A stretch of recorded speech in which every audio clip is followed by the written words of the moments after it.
Voilà, donc j'accueille, Florence et Olivier qui, vont nous présenter leurs travaux, leurs réflexions.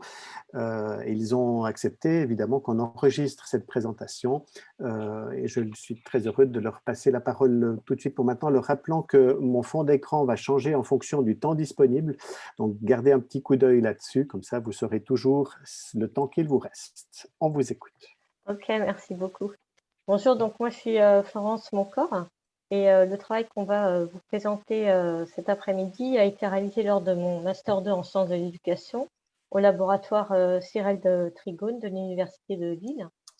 Il est en lien avec mon exercice professionnel actuel en tant que cadre de santé en institut de formation infirmier en France et il a été accompagné par Olivier que je vais laisser se présenter. Voilà, donc Olivier Lasvernias, j'étais jusqu'au 31 août professeur à l'Université de Lille, directeur du laboratoire Cyrel, et je suis depuis le 1er septembre professeur à l'Université de Paris-Nanterre maintenant. Et donc j'ai eu le plaisir et l'avantage de diriger Florence dans son travail de master qu'elle va nous présenter maintenant.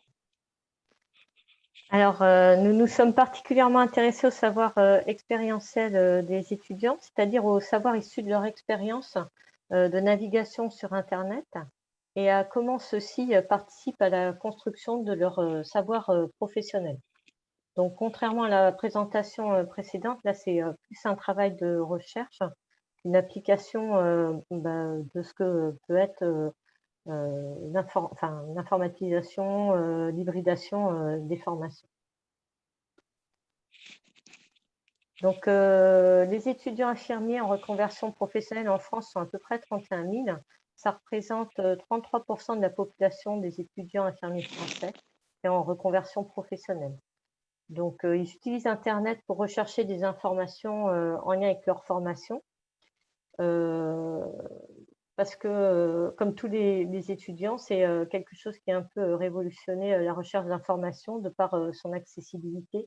Internet permet cette facilité-là.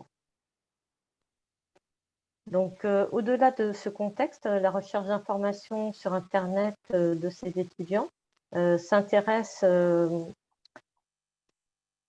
spécifiquement dans le cadre de leur formation à des informations concernant la santé. Or, plus de la moitié de l'information en santé sur Internet est erronée, comme l'a montré le rapport de l'HAS de 2018. Et au regard de l'âge des étudiants infirmiers en reconversion professionnelle, rares sont ceux qui ont bénéficié au cours de leur scolarité d'un accompagnement aux technologies de l'information et de la communication, puisqu'en France, ça n'a débuté qu'à partir des années 2000 au niveau des collèges. Et c'est pour ceux qui ont moins de 28 ans que ça a réellement pris sens. Et donc, beaucoup des étudiants infirmiers en reconversion ont plus de 28 ans. Ceci nous a amené à poser la question de recherche suivante. Comment les étudiants infirmiers en reconversion professionnelle apprennent à chercher des informations sur Internet et quelles fonctions ont ces informations dans leur professionnalité? On voulait comprendre ces deux éléments-là. Donc, quand on regarde ce qu'est la recherche d'informations sur Internet, on s'aperçoit que celle-ci est une pratique commune. 90% des Français ont un équipement informatique qui leur permet de faire des recherches sur Internet. L'usage d'Internet est plus quotidien. Il va de la consultation de la météo à l'achat de vêtements, en passant par la recherche d'informations professionnelles, mais peu maîtrisée. En fait, quand on regarde un petit peu les stratégies de recherche des gens, on s'aperçoit qu'ils suivent des routines dans leur modalité de recherche. Et sortir de ces routines quand on est en formation et que l'on a besoin d'informations spécifiques, ça demande un niveau d'expertise. Alors, ce niveau d'expertise requis, il est à deux niveaux. C'est savoir rechercher des informations sur Internet de façon pertinente et savoir rechercher des données dans un domaine spécifique, donc pour ce qui concerne notre recherche, le médical et le paramédical.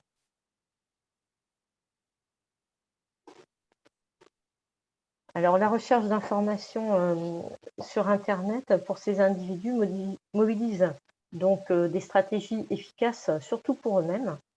quand ils recherchent ces informations. Et c'est ce qui va leur permettre d'augmenter leur sentiment d'efficacité personnelle. De plus, ce qu'il y a à prendre en compte pour bien comprendre dans quel environnement se situe cette recherche d'informations sur Internet, c'est que Internet est un environnement imposé au sens de Bandura, c'est-à-dire que ce que les individus trouvent sur Internet a été produit par quelqu'un d'autre dans un but spécifique. Et donc, face à l'information trouvée sur Internet, l'individu en fait une évaluation cognitive et agit en conséquence au regard de ses dispositions individuelles. Alors, par disposition individuelle, ce qu'on entend, c'est sa maîtrise ou non d'Internet, son niveau d'expertise du domaine des informations recherchées. Et c'est ce qui va augmenter son sentiment d'efficacité personnelle ou non. Donc, quand on s'intéresse aux fonctions des informations trouvées sur Internet, ces informations dans les formations professionnalisantes et en alternance sont amenées à être communiquées à différents locuteurs. Alors, ces locuteurs, c'est les pairs étudiants, les formateurs de l'institut de formation, mais c'est également les formateurs des terrains de stage, puisque ce qui est propre à l'alternance, c'est qu'il y a deux types de formateurs qui, dans certaines formations, peuvent être la même personne qui agit sur deux champs différents. Donc, les informations trouvées sur Internet sont alors à comprendre comme des informations données à ces autres et sont des images identitaires, c'est-à-dire que ça sert à être identifié, reconnu par les autres. Et ces informations sont données à ces autres professionnels pour avoir accès à la professionnalité. Alors, juste un petit point par rapport à la professionnalité, parce que c'est un terme qui est polysémique. Et du coup, nous, on a retenu la définition de Vygotsky qui dit que... Alors, je vais peut-être juste enlever... On voit pas très bien. Voilà. Qui dit que l'attribution de la qualité de professionnel dépend d'une action double de développement et de mise en reconnaissance dans l'environnement par le sujet de ses propres actes, conjuguée à une action d'attribution sociale par cet environnement, d'une professionnalité à ce sujet. En fait, ce que ça dit, c'est que c'est un processus interactif entre l'individu qui offre quelque chose à d'autres professionnels qui, fonction de cette offre faite par l'individu, lui attribue ou non sa professionnalité. La professionnalisation, à contrario, c'est l'évolution d'un métier vers plus de reconnaissance sociale, l'accroissement des exigences sociétales vis-à-vis des travailleurs et les modifications dans la manière dont ces travailleurs exercent effectivement leur métier au quotidien. On n'a pas choisi le terme de professionnalisation parce qu'on le trouvait plus externe à l'individu. Donc c'est pour ça qu'on a été sur la professionnalité. Autre élément qu'on a pris en compte, c'est les stratégies identitaires, puisqu'en fonction des enjeux identitaires, certaines composantes de l'identité peuvent entrer en tension. Pour Kadoorie, il y a deux types de stratégies. Quand il n'y a pas de discordance entre l'identité professionnelle actuelle et celle visée, on est dans des stratégies qu'on appelle d'entretien de soi. Par contre, quand il y a discordance, on est dans des stratégies de préservation de soi qui peuvent être de type conflictuel, qui conduit le sujet à mettre en place une stratégie d'affrontement avec une autre personne, un professionnel, qui menacerait son identité professionnelle visée. Mais ça peut être une préservation collaborative où la personne va adopter des stratégies d'arrangement explicites ou tacites avec le professionnel de façon avec lequel il est socio-affectivement dépendant, et c'est le cas des étudiants infirmiers, puisqu'ils vont en stage et ce stage est noté par les formateurs des terrains de stage. Donc ça crée une dépendance socio-affective, en tout cas c'est ce qu'ils expriment. Ça peut être également une préservation par repliement qui conduit à inscrire l'individu dans une stratégie d'isolement où il va se retirer de l'interaction parce qu'il se sent trop menacé par le professionnel et il va se replier sur lui-même. Tout ça, ça nous a permis d'accéder à la compréhension suivante des fonctions des informations trouvées sur Internet, c'est-à-dire qu'on peut les comprendre comme des images de soi proposées à autrui au cours d'interactions identitaires qui permettent un accès ou non à la professionnalité de l'individu par des pairs. Il y avait autre chose qu'on a exploré pour comprendre un petit peu ce qu'il en était, c'était les fonctions des informations trouvées sur Internet. Alors Piaget et Ratino ont identifié qu'il y avait 4 fonctions à ces informations. Elles peuvent avoir une fonction cognitive, c'est-à-dire de savoir pour mieux définir la réalité du contexte professionnel. Elle a une fonction identitaire, c'est-à-dire qu'elle permet d'identifier son rôle et les attendus de son statut social dans un environnement professionnel donné.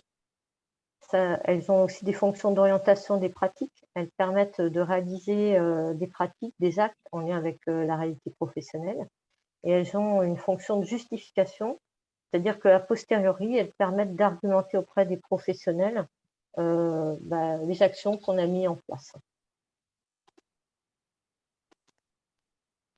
Donc, si on s'intéresse maintenant aux spécificités de la population des étudiants infirmiers en reconversion professionnelle, on s'aperçoit que c'est une population qui est très féminisée et peu mobile du fait d'être chargée de famille. Et ceci a pour conséquence potentielle une limitation du temps qui est dédié à la recherche d'informations professionnelles nécessaires à la formation. Et Internet devient alors une source plus accessible que les livres ou revues parce que c'est facilement consultable de chez soi dans les transports en commun. Donc ça peut être un outil qui est privilégié par les étudiants pour la recherche d'informations. Autre élément à prendre en compte, c'est la recherche d'informations sur Internet est un attendu professionnel. Depuis 2009, dans la formation infirmière française, il y a une unité d'enseignement spécifique qui lui est dédiée et une compétence. Donc il y a une attente par rapport à cela et une injonction à rechercher des informations. Donc, quelle méthodologie a été suivie pour répondre à notre question? On a fait une recherche qualitative où nous avons mené 19 entretiens auprès d'étudiants infirmiers en reconversion professionnelle dans un seul institut de formation en soins infirmiers. On a, auprès des différentes verbatims recueillis, fait une analyse catégorielle puis lexicale via le logiciel Iramitech. Alors, les étudiants interrogés, qui étaient au nombre de 19, étaient majoritairement des femmes. Leur âge moyen, c'était 36,9 ans. Au niveau des années de formation des étudiants, la grosse majorité, puisque plus de 50% étaient des deuxièmes années, donc c'était des premières et troisièmes années, la formation se déroulant en 3 ans. Leur filière d'origine, en termes de formation, 32% avaient un BEP, 20% un baccalauréat professionnel, 16% un bac technologique et 32% un bac général. Et le secteur professionnel antérieur, majoritaire, étaient ceux qui étaient issus du secteur tertiaire non marchand, puisque ça représente quasiment 70%, c'est-à-dire des gens qui étaient ambulanciers ou aides-soignants et qui se reconvertissaient pour devenir infirmiers.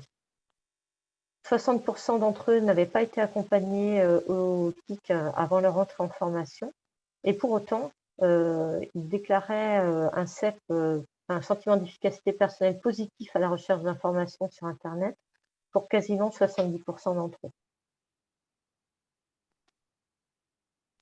Donc les résultats de notre recherche ont montré que l'apprentissage à rechercher des informations sur Internet est un apprentissage informel intentionnel. Alors informel, c'est-à-dire que en dehors de ce qui est prévu par la formation, de façon intentionnelle, les étudiants cherchent des informations pour compléter en fait ce qu'ils apprennent en formation et s'approprier les différents savoirs professionnels. Deuxième élément, deuxième résultat, ils font preuve de polydoxie, c'est-à-dire qu'ils utilisent Internet en allant sur des sites comme ceux du ministère de la Santé, mais également en regardant des vidéos pour mieux comprendre les mécanismes physiopathologiques.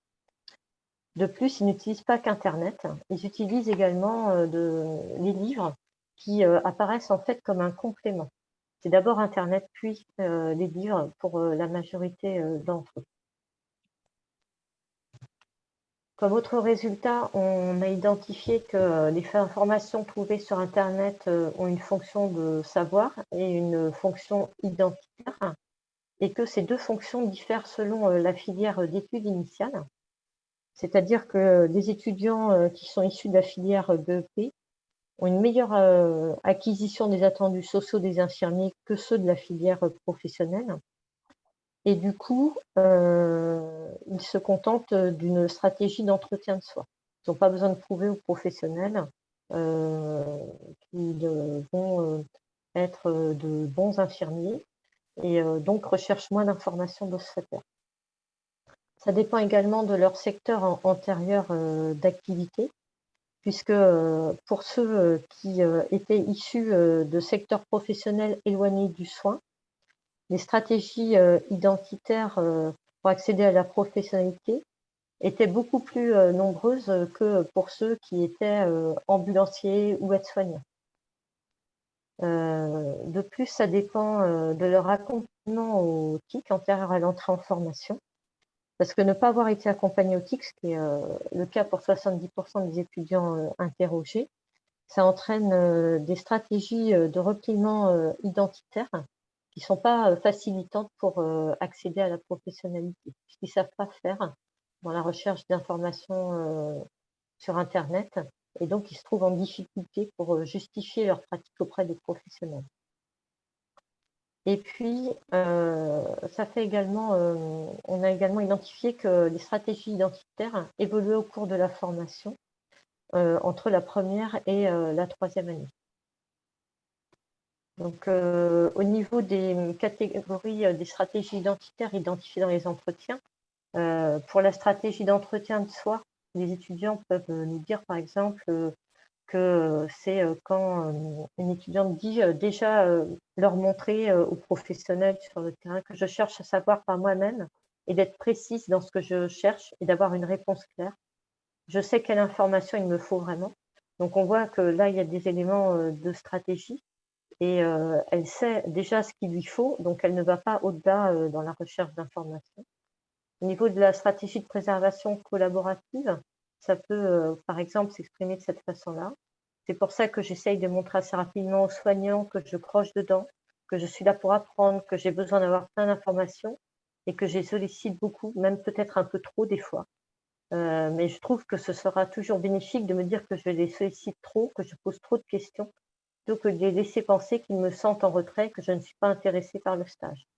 Donc on voit bien, là, il y a toute une stratégie qui est mise en place par l'étudiante pour collaborer avec les professionnels et faire en sorte que les professionnels adhèrent à son projet de devenir infirmière.